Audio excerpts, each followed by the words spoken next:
サリンズガーデン、今回のテーマは剪定だ。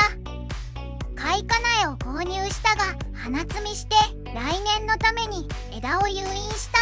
霜でつぼみが黒いまま開花せず葉が覆い茂ってきた。植え替え、つぼみが見えてきた。開花、普通は梅雨前にピンチするがこのままでいく。刺し芽を作った。適当にピンチして刺し芽を作る。右下は刺し芽で増やしたものだ。キャサリンズガーデン、また見に来てね。